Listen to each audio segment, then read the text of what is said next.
Yo, para apoteker dan calon apoteker, pernah merasa kejebak di antara dua dunia nggak sih? Di satu sisi, lo pengen banget ngelayanin pasien dengan sepenuh hati. Tapi di sisi lain, kepala pusing mikirin keuangan apotek. Nah, di sini kita bakal ngebahas manajemen keuangan farmasi yang santai dan nggak pakai ribet. Oke, kita mulai dari pertanyaan paling mendasar. Jadi, farmasis itu sebenarnya ngabdi atau cari duit? Banyak banget yang mikir kalau ngomongin duit tuh kayaknya tabu, kesannya jadi komersil banget gitu. Padahal nih ya, ngertiin soal keuangan itu justru penting banget biar kita bisa terus ngelayanin pasien. Anggap aja nih survival guide biar apotek lo tetap napas dan nggak megap-megap. Oke, kita langsung aja bedah mitos pertama yang paling sering bikin orang kejebak. Banyak yang mikir, yang penting omset gede. Kalau pendapatan kotor udah nyentuh ratusan juta, wah udah pasti cuan gede. Yakin nih? Coba kita lihat deh. Nah, ini dia mantranya. Pokoknya, omset gede udah pasti cuan. Kedengarannya sih emang keren dan ngeyakinin banget ya. Tapi ini bisa jadi jebakan Batman yang bahaya banget buat bisnis lo. Jangan langsung percaya. Kita lihat datanya. Coba deh lihat perbandingan ini. Ada apotek A, omsetnya gila, 300 juta. Di sebelahnya ada apotek B, omsetnya setengahnya, 150 juta. Kalau dilihat sekilas, apotek A kayaknya juaranya kan, omsetnya 2 kali lipat bro. Tapi, coba deh lirik laba bersihnya. Apotek A cuma dapat 5 juta, sementara apotek B bisa ngantongin 20 juta. Lah, kok bisa? Nah, ini dia jawabannya.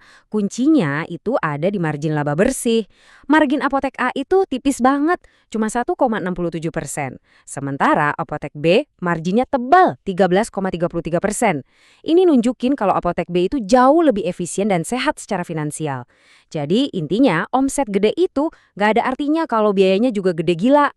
Size doesn't matter, kualitas yang penting. Mitos pertama, busted. Lanjut mitos kedua. Oke, sekarang kita udah tahu kalau laba itu penting. Misalnya nih, laporan keuangan bilang apotek kita labanya 20 juta. Berarti ada duit cash 20 juta di laci yang siap dipakai kan? Tunggu dulu, gak sesimpel itu Ferguso. Ini dia kesalahpahaman umum berikutnya. Cuan di laporan laba rugi berarti duitnya ada di tangan. Wah, ini asumsi yang bahaya banget. Lo bisa aja kelihatan untung di atas kertas, tapi pas ngecek dompet atau rekening isinya angin doang. Coba kita lihat skenario ini ya. Pendapatan bulan ini kelihatannya gede banget kan? 250 juta. Goks! Tapi ternyata 180 jutanya itu masih nyangkut. Masih jadi piutang atau tagihan yang belum dibayar sama orang. Duit beneran yang ada di tangan, yang cash, cuma 20 juta.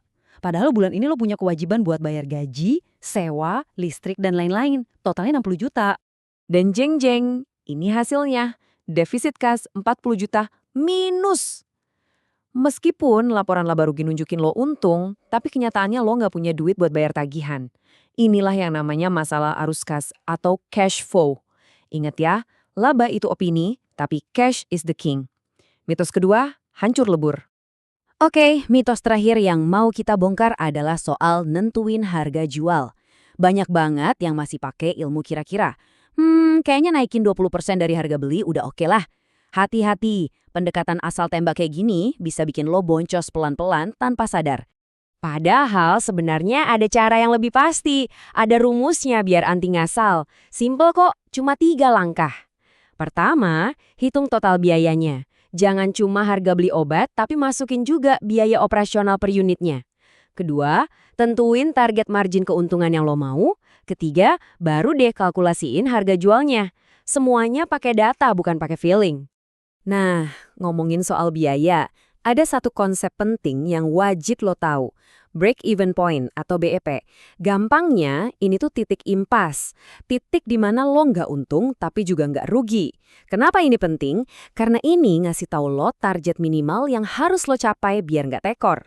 Jadi, pertanyaannya sekarang jadi lebih jelas.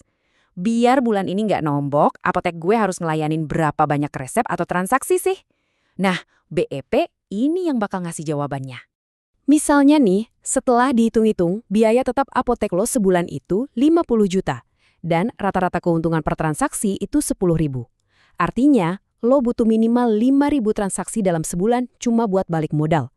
Di bawah angka itu, fix lo rugi. Di atasnya, nah, barulah itu jadi cuan beneran. Sekarang jadi jelas kan target lo?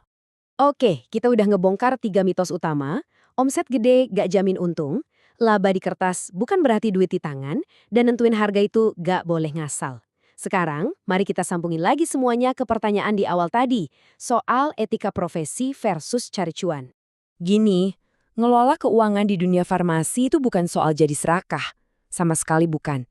Ini lebih ke soal tanggung jawab. Kuncinya ada di 3 prinsip ini: transparansi, akuntabilitas, dan integritas. Justru dengan ngelola keuangan secara benar dan jujur, kita itu lagi ngejaga nama baik profesi kita. Kutipan ini benar-benar ngena banget sih. Keuangan yang sehat itu bukan tujuan akhir, tapi cuma alat. Alat buat apa? Ya buat mastiin kita bisa terus ngasih pelayanan terbaik buat pasien hari ini, besok, dan seterusnya.